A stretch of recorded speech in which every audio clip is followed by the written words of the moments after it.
Good evening, everyone. It's Dr. Shiva Ayyadurai. How a very small set of people control 8 billion people. This is what I call the elites. Let's say there's about 10,000 of them. How is it these people are able to manipulate the 8 billion people here? If you talk to a lot of naive people, they think, oh, it's the Rothschilds over here, or it's the aliens. They don't understand it's not any one individual, it's not any one organization. There's something called swarm intelligence. If you watch all those birds flying together, not any one of them is in control. They move together as a unit. They're closely knit. They're quote unquote telepathic, but they move with a singular goal. The goal of the elites here is power, profit, and control. This is the goal. So if we look at it from a control system, what are the inputs they're sending into this system to achieve their goals? And what is the output that they seek? So if you're an elite over here and you're looking at those 8 billion people, how do you know you're achieving your goal? Are people getting fat, meaning unhealthy? Are people getting dumb, which means ignorant? Are people happy, which means are they being entertained? Are people divided? Are they isolated, disconnected? They don't want people here connecting with each other. Are people feeling helpless? Are people looking to the elites to save them? And they like that. They like when people here are looking to them, the enemy here, for their saviors. They really love that. They want people to be disorganized, and they definitely want people to be helpless. This is what they want. If you do not want to unite among people here and find who your own leaders are from below, they are quite happy. They're achieving their goal. Power, profit, and control. Now, how do they do this? You're going to realize it's not any one group. It's an interconnected, tightly knit group. They're all closely interconnected. In fact, they all go to the same restaurants. They have all their kids going to the same equestrian shows. They all shop at the same place. They all go to the same parties. You're not part of that. So who are these people? And what are the institutions of power that they have? Well, first of all, they have academia. Harvard, Oxford, Yale, MIT, IIT in India, the top 100 university presidents. These people are on boards of companies, but it's about 100 people who run the major universities in the world. NGOs, or nonprofits. These are people who run these huge nonprofit organizations like the Clinton Global Initiative, WEF, World Economic Forum, Center for Foreign Relations. And there's many other institutions like these, but it's the CEOs of these institutions. And these guys know each other. They definitely work together. The next thing you have is you have government, US senators, prime ministers of countries, advisors to government, think tanks, the Belfer School at Harvard, the Stanford Internet Observatory. They created the censorship infrastructure. This includes CIA, right? Intelligence organizations. And again, all these people know each other. They're interconnected. They're a swarm. They're tightly knit. They're not divided like these people over here. They're not disconnected. They're highly interconnected. So these people are focused on power. But then you also have a whole nother people, the CEOs of the global 2,000 companies, other big organizations like big pharma companies, Pfizer, big agriculture companies like Syngenta, big investment companies, J.P. Morgan. You put Deutsche Bank here. You put Epstein down here. Okay, he was involved in all this. You also have the Fed, the central banks. All these people party together. When I say party together, I mean literally they party together, guys. Absolute close-knit friends. And in fact, the CEO of a global 2,000 company will easily move to one of the investment companies down here. If you look at Target, big companies like Anheuser-Busch and Exxon, you'll find that at one point they were in one of these investment companies, and these investment companies sit on the board of these companies, and they shuffle back and forth. So this is all about making money, right? These people are about making the dollar. These people are all about power. This is profit. And then fundamentally, you have control. Hollywood over here. This includes celebrities. You have their agents, Hollywood agents, like Ari Emanuel, as I've talked about, who's a guy who controls most of Hollywood. He controls Worldwide Wrestling Federation, the MMA, etc. The media companies. This includes Disney, Viacom. This includes now Facebook, Twitter, YouTube. These are large media companies. Google, you can put in there also. You also have big news stations, CNN, Fox. And combined with this, now we have another group, social media influencers. This is like Joe Rogan, Tucker Carlson, these characters who have come in, but they do not exist without support from these guys. If you notice, overnight, a bunch of social media influencers have come out of nowhere. And these people are created by these people.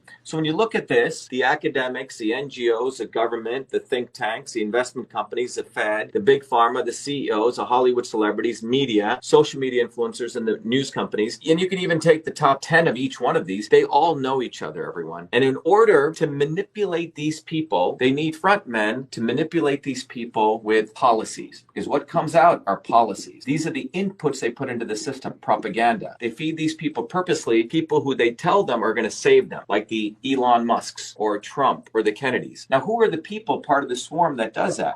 They have the obvious establishment. And these people are like the Clintons or the McConnells or the Obamas or the Bushes or the Queen of England. Typically people say, oh yeah, those guys are part of the establishment. But one of the things we teach at Truth, Freedom, Health, the most insidious people are what I call the not so obvious establishment. These are the people that are created to make sure that the 8 billion people look to the elites to save them. Trump, he's got a golden toilet. Mar-a-Lago, Kennedy's, completely bogus family. You can look at historically people like Gandhi or people like MLK. These people all came and were endorsed by the swarm. These people do not exist. They live in Malibu. They live in the places of the elites. And these people are the ones that are used to send the inputs of this controller. In system science, these are the controllers. These are the people controlling the inputs that go in. And remember, their goal is to make sure people are in the state of division, disconnection, and helplessness, particularly. They're observing all this. They have their sensors. And one of the features that they notice is that as long as people are in dysfunction and diseased mentally, physically, emotionally, they're happy. Well, what are those diseases these days? We see obesity. We see endocrine disruption, men with low testosterone and people questioning their sexuality. We also see people with cancer. The world's population's life expectancy is going down. The United States is going this way, and this is from 1980 to 2020. They like this. This is life expectancy. In fact, when they see dysfunction, you know what they do? They put another input in, which is normalize the dysfunction. Eat sugars and high fructose food. Well, over here, people have been literally getting fat. It's led to obesity. Or they've been putting in foods that are affecting people's gut microbiome. This is what I call from policy to biology. People are getting worse and worse. They're actually making more money because the obesity now creates obesity drugs. The endocrine disruptors, let's talk about this. This will really explain what's going on with Bud Light. About 20 years ago, there was research done at the universities that clearly showed the use of restricted use pesticides like atrazine and other chemicals in the atmosphere actually cause endocrine disruption, which could reduce male testosterone, which could also affect mammals where the sex organs can change. And this was done by the work of Tyrone Hayes. So if you're over here at a university and you find out one of your researchers discovered that, and you are playing golf with people over here at Syngenta is the one who produced atrazine, they're going to say, hey man, we don't want this research coming out, because you have to understand something. The investment community here is investing in all of these companies. So if you're one of these large investment companies, you're moving trillions of dollars. $600 trillion,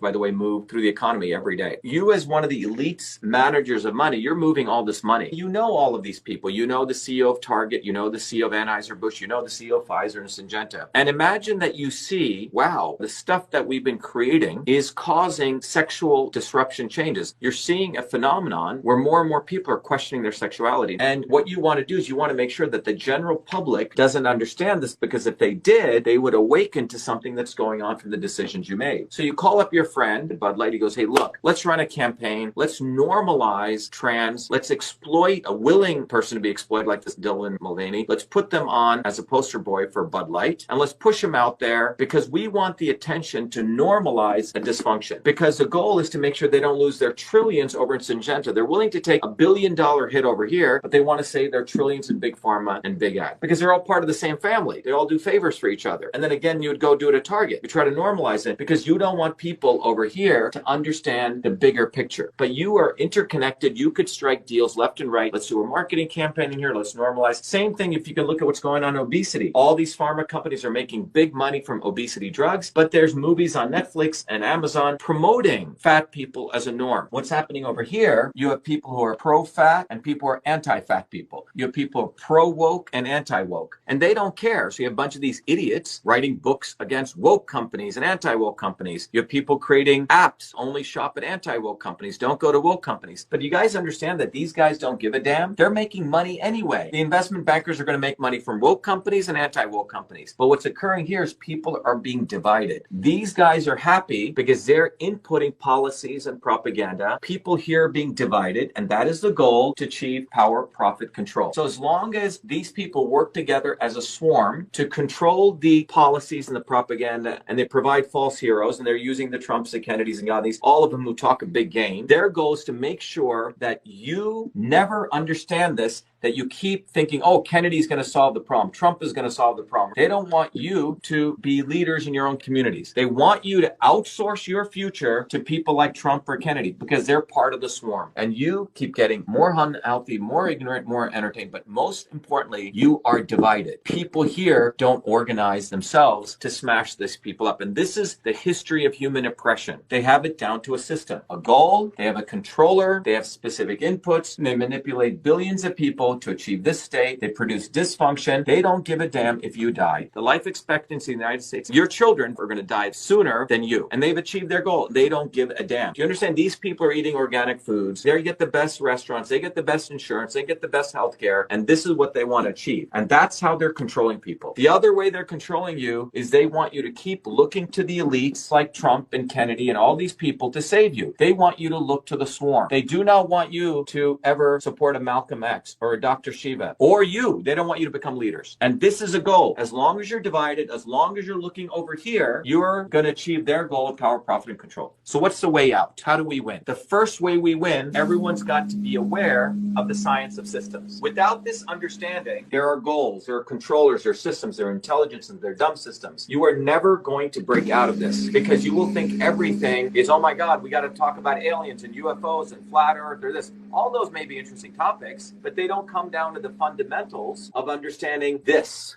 And the only way out of this is people here have got to understand the principles of system science.